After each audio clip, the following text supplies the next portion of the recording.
It began with something so small you could miss it, the shimmer on a glass, a fleeting contour that the human eye hurried to complete. One viewer paused, zoomed, and claimed they saw a scene no one should ever witness. Another turned up the volume on a short drinks video and insisted there were cries tucked into the background hum. Soon, a rumor crescendo gathered speed. 3 lives lost that night, police arriving twice, 7 vehicles in convoy, and somewhere in the chaos, the snap of a gunshot. In a story like this, the most dangerous thing is certainty. We ache for answers and our brains, brilliant and impulsive, fill the gaps. Tonight, we walk the line between feeling and proof. We honor emotion without turning it into accusation. We'll unpack each claim with care, introduce tools that anyone can use, timeline mapping, source tracing, basic audio checks, then leave space for what's still unknown. If truth exists here, it will survive scrutiny. And if it doesn't, compassion means refusing to harm the living to defend a story we cannot verify. Ready? Let's begin where the light first bent. The photo looks ordinary. A table, a glass, a candid moment. But in the reflective curve of that glass, some viewers believe they see bodies, angles, hands, an entire scene inferred from haze. Optically, curved surfaces act like funhouse mirrors. They compress distance, flip left and right, and bow straight lines into arcs.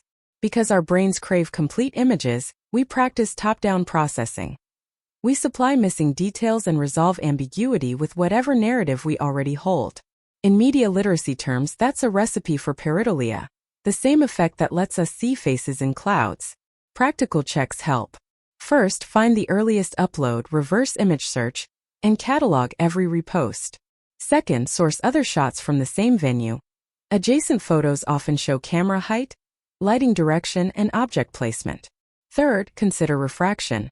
Liquid and glass layers bend light differently, creating double contours and phantom overlaps. Finally, test an honest alternative. Could these shapes be overlapping sleeves, reflections of ceiling fixtures, or passers-by outside frame? If your alternative explanations multiply, certainty should decrease. Curiosity is healthy. Conviction without corroboration is not. As we proceed, we'll keep optics in mind. When light lies, it rarely does so alone. A short hospitality clip resurfaces. At certain seconds 24, 31, 48, listeners swear they hear a stifled cry. Here's what we know about sound. The human brain is an exquisite pattern detector, especially in speech-like frequencies, roughly 300 to 3,400 Hz. In compressed online videos, codecs can introduce artifacts, pre-echo, smearing, and spectral holes that our brains stitch into syllables. This is why some people hear words in static, the classic Laurel/Yanni split, and others don't. Try a basic transparent protocol. 1 device triangulation. Play on speakers, then closed back headphones, then open back. If a cry vanishes with equipment changes, it may be artifactual. 2 multi-source comparison.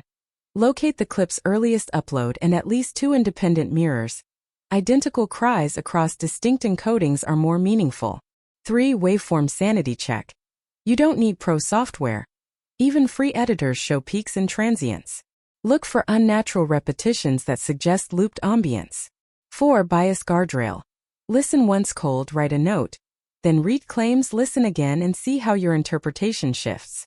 If suggestion changes what you hear, treat the claim gently. Pain, if present, deserves dignity and proof, not amplification of uncertainty. In another clip, a person runs down a stairwell clutching a small dog, breath harsh, camera jittering. A silhouette appears at the landing, a figure in black, then the frame shutters and fades. Internet sleuths attempt to match the silhouette to a public figure using blurred stills. This is a classic trap of motion blur and low-lux noise. At high ISO, cameras smear edges, creating false contours that resemble familiar faces. Our brains commit apophenia, seeing signal and noise, especially under stress. Verification steps aren't glamorous, but they matter. A. Geolocate structural details. Stair rail design, fire door labels, emergency signage font, compared to building codes and image galleries. B. Time-align metallic clangs or lift bells with typical building cycles. Many towers log maintenance tones at fixed times. C. Look for rolling shutter wobble. If verticals bend during motion, still frame identifications become unreliable. Crucially, refrain from naming suspects unless official sources confirm identities. The law and basic humanity demand restraint. We can study method without turning a frightened moment into a public pillory. In mysteries like this, the path to truth is narrow, and the drop on either side is someone's life. Few objects ignite the imagination like a mysterious USB stick. Portable, secretive, a talisman that could explain everything. But evidence isn't magic. It's metadata and custody. If such a device exists, ask boring questions. Who first claimed it? When and where? Is there a chain of custody log? Even a simple community ledger noting who held it and when? Are there hashes, SIG256, even MD5 as a basic start, to show that any files are unchanged between transfers? Do timestamps align across EXIF, system logs, and platform upload dates? Have file system artifacts, $80 remnants on NTFS, been preserved? Rumors often hinge on a device no one can inspect, with contents no one can publish, citing risks no one can independently verify. That doesn't make pain unreal. It makes claims untestable. A humane standard is possible: protect people but preserve integrity. Redact personal data. Publish neutral logs. Invite independent technical review. If the story is true, transparency strengthens it. If it isn't, transparency prevents us from injuring bystanders while chasing a ghost. Clusters of explosive claims feel convincing because they build momentum. 3 fatalities. 2 police visits. 7 vehicles. A gunshot in a country with strict firearm controls. To engage responsibly, disentangle the bundle. Draw a timeline with 3 columns. 1. Claim verbatim. 2. First appearance, URL, date, platform. 3. Independent echoes, distinct accounts with no obvious coordination. Next, test for consistency. Do witnesses describe the same vehicle types, directions of travel, or uniform markings? Do lights out times, lift logs, or neighborhood footage match? Consider availability bias. Dramatic fragments spread faster than mundane corrections. Remember that lawful channels exist. If someone witnessed harm, the safest route is to speak to accredited legal counsel, ombudsman lines, or human rights groups with established whistleblower protocols, not random inboxes.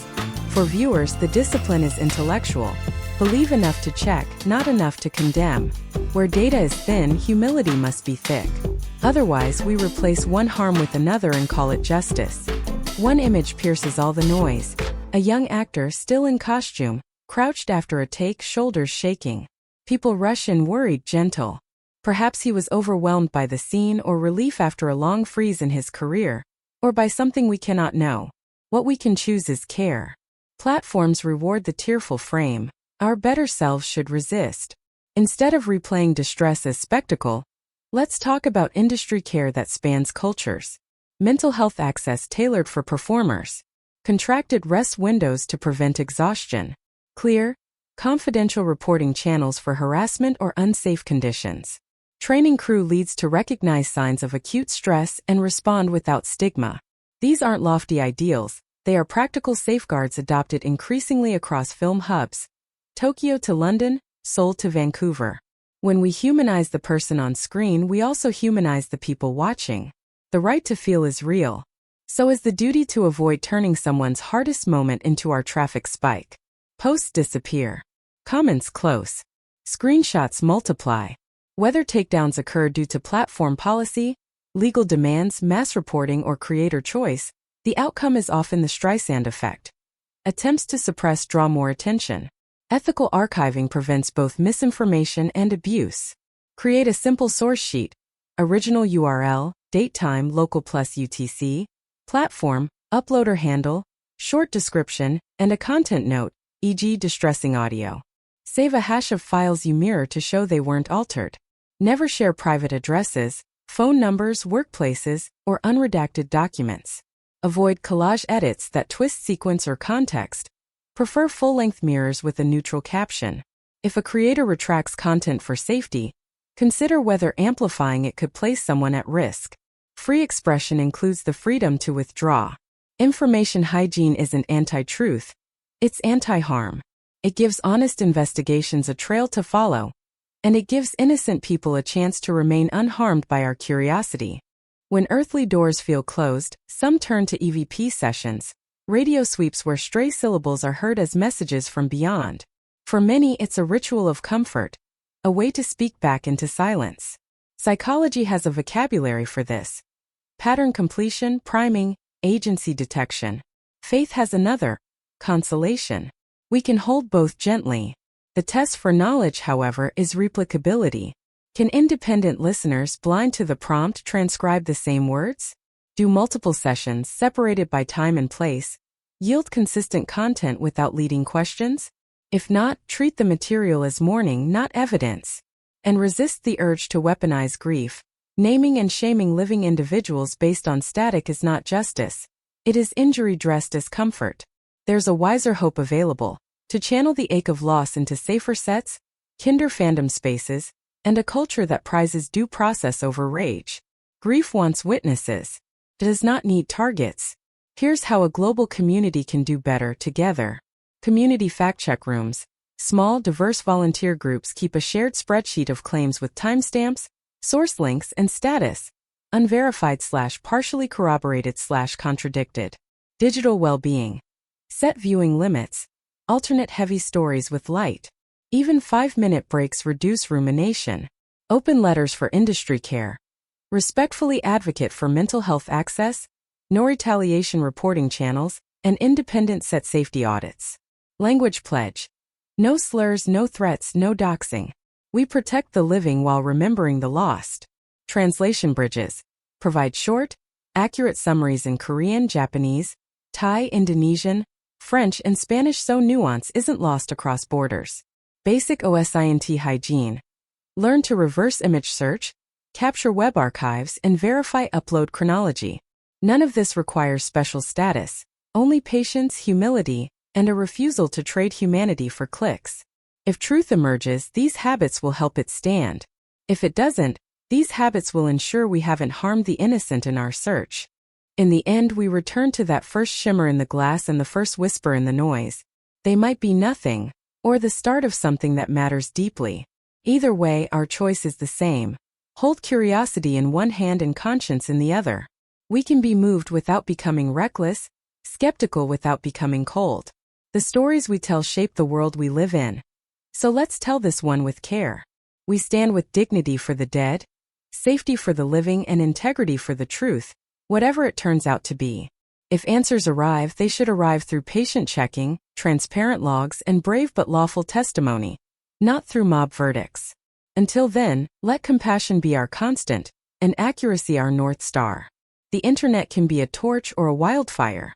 Let's choose the light that helps people find their way home. If you value thoughtful breakdowns that protect people first and chase clarity over chaos, please subscribe.